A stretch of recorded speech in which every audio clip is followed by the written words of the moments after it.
എന്താ ചേച്ചി? ഒന്നുമില്ല. Sandra. What do you want? Sandra Valookkaran. Sandra ഇപ്പൊ ഇങ്ങോട്ട് വന്ന. ഇരിക്കു സർ. ഇതെന്റെ ഫാദർ ഐപ്പ് ഫെർണാണ്ടസ്. ഇതെന്റെ പുതിയ ബോസ് സണ്ണി പാലോമറ്റം. ഹലോ. നിങ്ങളുടെ ബിസിനസ് പാർട്ട്നേഴ്സിനെ പറ്റി മോള് പറഞ്ഞായിരുന്നു. ഞാൻ നിങ്ങളുടെ ഫീൽഡിലായിരുന്നു. എല്ലാം പോയി. പപ്പ, ഇതെന്റെ അനിയത്തി സുകന്യ ഐപ്പ്. 31 സകലകലാ വല്ലഭയാ. പെയിന്റിംഗ്, മ്യൂസിക്, കവിത, അങ്ങനെ. ചേച്ചി വെറുതെ എനിക്കൊരു കോംപ്ലിമെന്റ് തരുവാ. ഈ പറഞ്ഞതിലൊക്കെ എനിക്ക് താല്പര്യമുണ്ട്, പക്ഷെ ഒന്നും അങ്ങോട്ട് ശരി വരുന്നില്ല. വരൂ സർ, മമ്മായി കാണാം. സർ,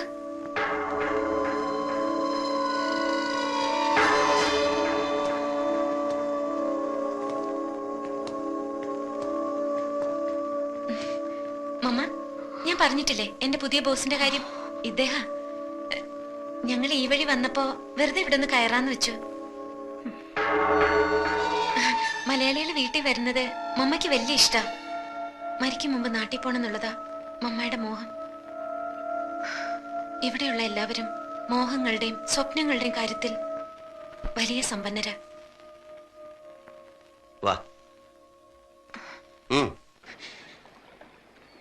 ഞാൻ അലീന ഐപ്പ്, സിംഗപ്പൂർ നഗരത്തിലെ കോൾ ഗേളുകളിൽ ഒരുവൾ. ബിസിനസ് മാഗ്നറ്റുകളുടെ കിടക്ക പങ്കിട്ട് കോടികളുടെ രഹസ്യം എതിരാളികൾക്ക് ചോർത്തി കൊടുക്കുന്ന സ്പൈ ഗേൾ. ഒറ്റ കൊടുക്കുന്നവരോട് അടുക്കാറില്ല. മനസ്സുകൊണ്ട് ഇവിടെ എന്നോ എപ്പോഴും അടുത്തുപോയി.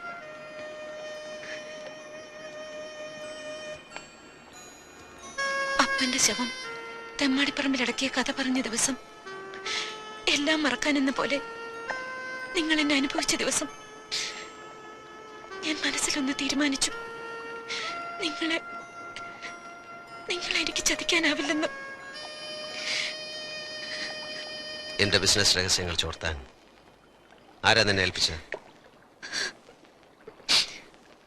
മുഹമ്മദ് അലിയും അയാളുടെ ബോസ് ചൈനക്കാരനും ചേർന്ന് എനിക്ക് $50,000 ഓഫർ ചെയ്തു.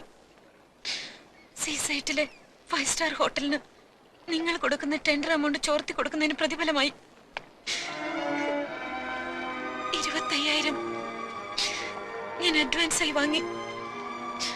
നിങ്ങൾ കൊടുക്കാൻ പോകുന്ന ടെൻഡർ എമൗണ്ട് എത്രയാണെന്നും ഞാൻ അറിഞ്ഞു. പക്ഷെ നിങ്ങളെ എനിക്ക് ഒറ്റ കൊടുക്കാൻ കഴിഞ്ഞില്ല. ഒറ്റ കൊടുക്കാമെന്ന നീ എന്തിനെ വെറുതെ മോഹിപ്പിച്ചു? വെളുപ്പാങ്കാലത്ത് കണക്ക് പറഞ്ഞ് കാശ് വാങ്ങിക്കുന്ന ആർത്തി പിടിച്ച വേശ്യായിട്ട് നിനക്കെന്നെ ചതിക്കാമായിരുന്നില്ലേ?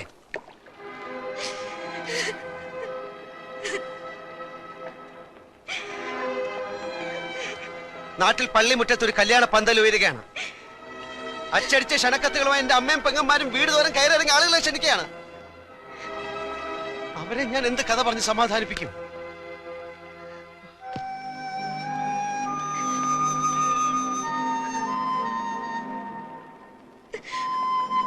സോറി. നിങ്ങൾ കല്യാണം തീരുമാനിച്ച രാത്രി ഞാൻ എല്ലാ സത്യവും പറയാമെന്ന് വിചാരിച്ചതാണ്. പക്ഷേ അന്ന് ഞാനും വ്യാമോഹത്തിന്റെ ഒരു സുന്ദര സ്വപ്നം കണ്ടുപോയി. പൂത്തലപ്പാവും കല്യാണ ബൊക്കയും പിടിച്ച് പാലമറ്റത്തെ പടി കയറി വരുന്ന ഒരു പെണ്ണിന്റെ രൂപം. വെറുതെയാണെന്ന് അറിഞ്ഞുകൊണ്ട് തന്നെ ഒരു കോൾഗേളിന്റെ പകൽ സ്വപ്നം. നിനക്കൊരു സ്വപ്നം പോലെ മറക്കാം. സക്സസ് ആകാതെ പോയൊരു അറ്റംപ്റ്റ്. നിന്റെ കുമ്പസാരോ ഏറ്റുപറച്ചിലൊക്കെ കഴിഞ്ഞില്ലേ? നീ എന്റെ കുടുംബജീവിതം തകർത്തില്ലേ? ഇനി നിനക്ക് എന്ത് വേണം? കടന്നു പോ എന്റെ മുമ്പിൽ നിന്ന്.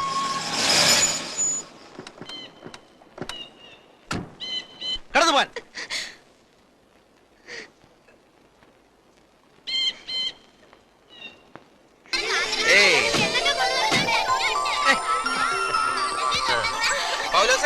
പെട്ടിയെടുത്തോ.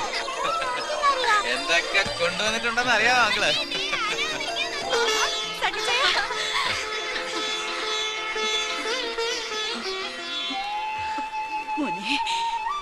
അമ്മച്ചി,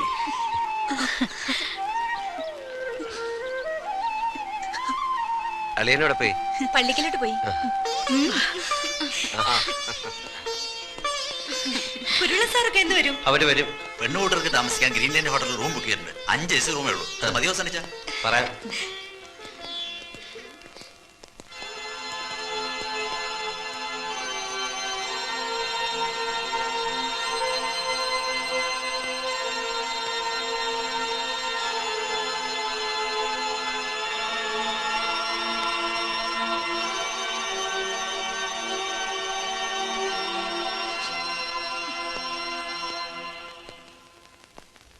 മോനെ, എപ്പോ വന്നടാ?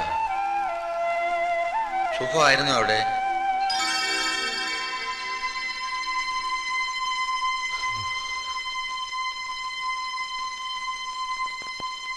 ഇച്ചായ,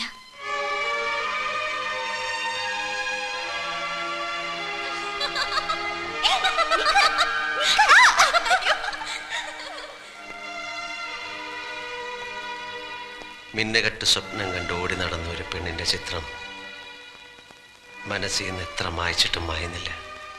മായണം. ഞാൻ മാച്ചല്ലോ.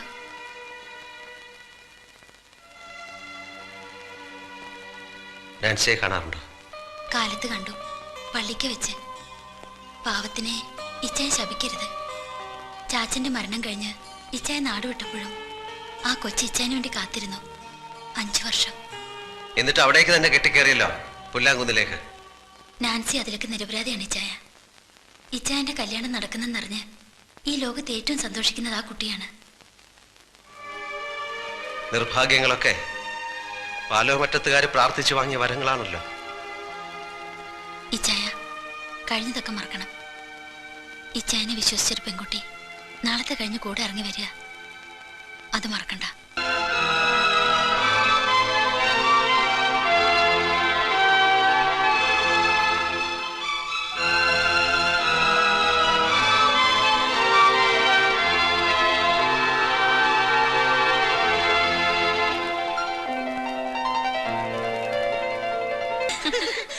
മലയാളമൊക്കെ അറിയാമല്ലേ?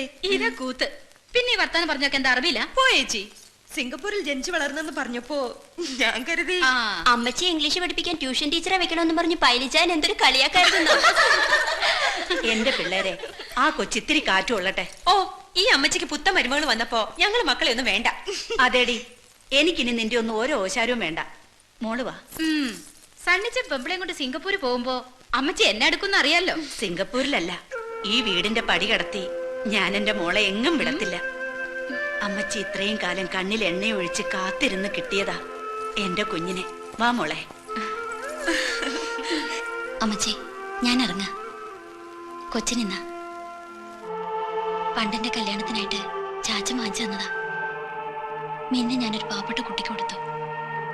മാല കളയാതെ സൂക്ഷിച്ചു വെച്ചിരുന്നു. സണ്ണിച്ചായം കെട്ടിക്കൊണ്ടുവരുന്ന പെണ്ണിന് കൊടുക്കാൻ. മിന്നുമാലയുടെ കൂടെ ഇതും കിടന്നോട്ടെ, ചാച്ചന്റെ ഒരു ഓർമ്മയ്ക്കായിട്ട്.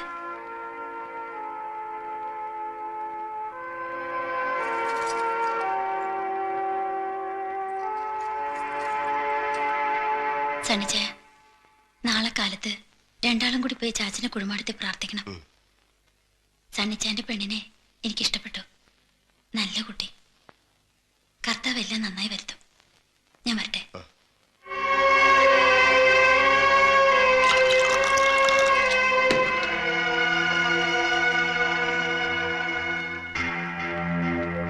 കുറച്ച് കൂടിപ്പോയി അല്ലേ ചായ? വേണ്ടി വന്നു. ജയിലിൽ കിടക്കുന്ന മുഹമ്മദ് അലി ഇന്നല്ലെങ്കിൽ നാളെ പുറത്തിറങ്ങും. അറ്റംപ്റ്റ് മർഡർ എന്നുള്ളതിന്റെ തെളിവ് നശിപ്പിക്കാൻ അവന്റെ ചൈനക്കാരൻ ബോസ് പണം ഒഴുക്കും. എനിക്കറിയാം ചായ, അവൻ വരും, അവൻ വരും. പോലീസ് അറസ്റ്റ് ചെയ്ത് കൊണ്ടുപോയപ്പോ അവൻ അലറി വിളിച്ചു പറഞ്ഞു, എന്റെ സർവനാശം കാണാൻ അവനും കാത്തിരിക്കുന്നു. ഒന്നുമില്ല, സണ്ണിച്ചൻ ടെൻഷൻ ആവരുത്. ഇനി എന്തെങ്കിലും പറഞ്ഞ് അയ്യര് വിളിച്ചാലും ഉടനെ ഇപ്പൊ സണ്ണിച്ചൻ അങ്ങോട്ട് വരാൻ നിൽക്കണ്ട. നിങ്ങൾ വൈകിക്കണ്ട, ഫ്ലൈറ്റിന് ടൈമായി. കാര്യം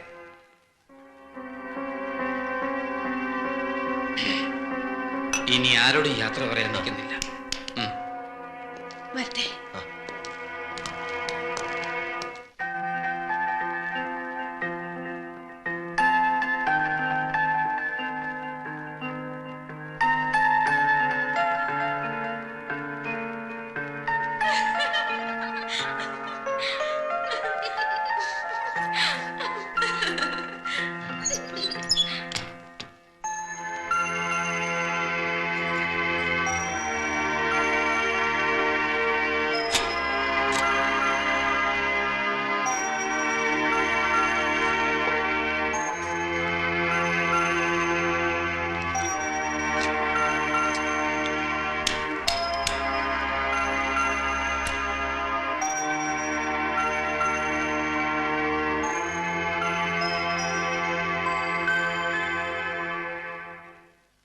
ഇന്ന് മുറിക്കകത്താകാം.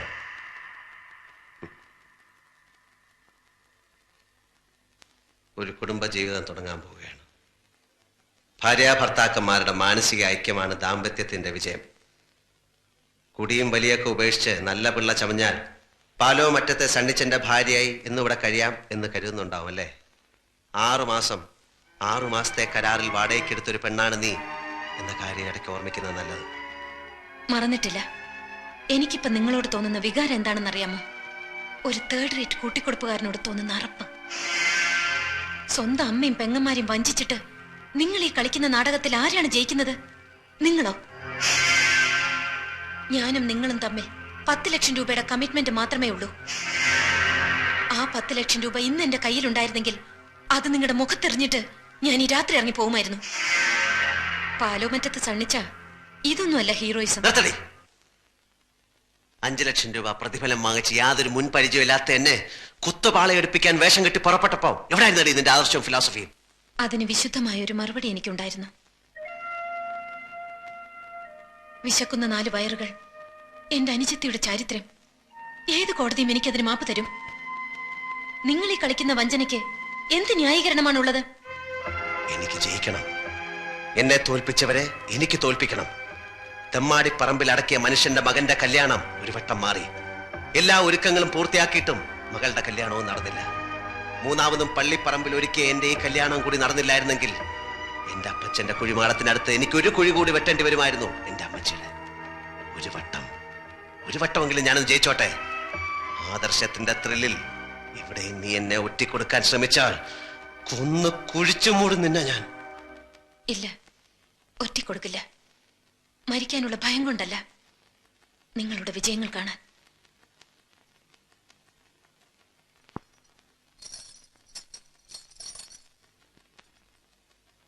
തലമുറകൾ കൈമാറാൻ നിങ്ങളുടെ ചാച്ചൻ തന്ന ഈ പവിത്രമാല ഇതെന്റെ കഴുത്തിൽ കിടന്ന് കളങ്കപ്പെടണ്ട.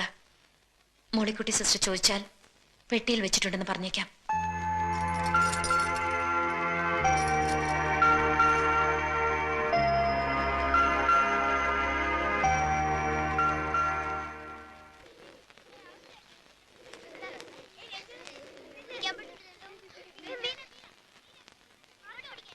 പപ്പയുടെ ടിക്കറ്റിന്റെ കാര്യം ഞാൻ വിളിച്ചു പറഞ്ഞിട്ടുണ്ട്. നാളെ കഴിഞ്ഞ് ശരിയാവും. ഞാൻ കാലത്തെ തന്നെ അങ്ങ് പോവുക. അർത്തിങ്കൽ പള്ളിയിൽ ഒരു നേർച്ചയുണ്ട്. നേർച്ച? അർത്തിങ്കൽ പള്ളിയില? അതപ്പോ നേർന്നു?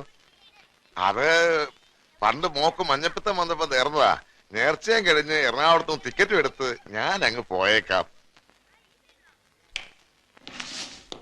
സാറേ. സാറല്ലടോ, മോൻ. നേരം വൈകുന്നു. തനിക്ക് അർത്തിങ്കൽ പള്ളിയില് നേർച്ചയ്ക്ക് പോണ്ടേ? തനിക്ക് ബുദ്ധിയില്ല എന്ന് കരുതിയത്. ആ കുട്ടി താഴ്ത്തുണ്ടാവും.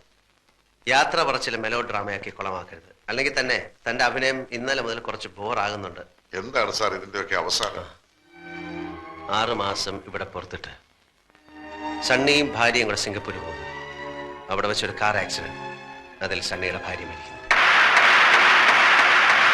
ഭാര്യ മരിച്ച സണ്ണിയോട് എല്ലാവർക്കും സിമ്പതി. ഇത്രയൊക്കെ അഭിനയിച്ച് ഫലിപ്പിക്കാമെങ്കിൽ ഈ കഥയും എനിക്ക് പറഞ്ഞ് വിശ്വസിപ്പിക്കാം. Thanks for everything Iyer John. വാ.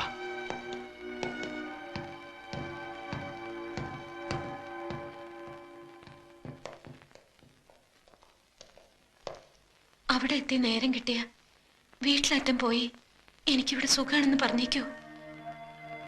എന്തെങ്കിലും വിശേഷമുണ്ടെങ്കിൽ ഞാൻ അവിടെ ചെന്ന് വിളിക്കാം. വേഷം കെട്ടിലായിരുന്നെങ്കിലും 2 ദിവസം കഴിച്ചപ്പോ ഒരു മകളെ പിരിഞ്ഞ് പോവാന്ന് തോന്നിപ്പോവുക. മെലോ ഡ്രാമ ഒന്നും വേണ്ടെന്ന് പറഞ്ഞില്ലേ? പോവാം.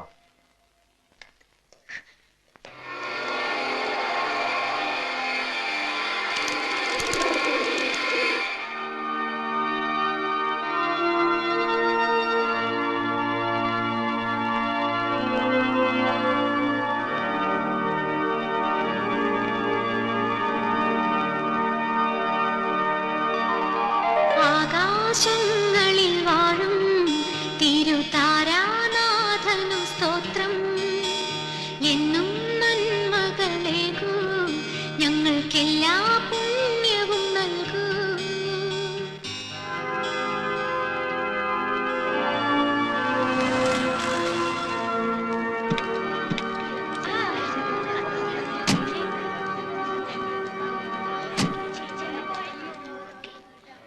ശാന്തര, ഇത് വേണ്ട, പരിചയപ്പെടുത്തണ്ട. ഞങ്ങൾ പരിചയപ്പെട്ടോളാം. ഞാൻ പള്ളിമേടയിലുണ്ടാവും. നാൻസി അല്ലേ? എങ്ങനെ മനസ്സിലായി? പരിചയപ്പെട്ട നാൾ മുതൽ സണ്ണിച്ചൻ ഏറ്റവും കൂടുതൽ പറഞ്ഞിരിക്കുന്നത് നാൻസിയെ കുറിച്ചുള്ള വർത്താനങ്ങളാ. നാട്ടിലെ എന്ത് കാര്യം പറഞ്ഞു തുടങ്ങിയാലും അത് നാൻസിയിൽ വന്നാവും അവസാനിക്കുക. കൂടിക്കാഴ്ചയും മനസ്സ് ചോദ്യവും ആരും അറിയാതെ തമ്മിൽ കാണാറുള്ളതും എല്ലാം എന്നോട് പറഞ്ഞിട്ടുണ്ട്. എല്ലാം.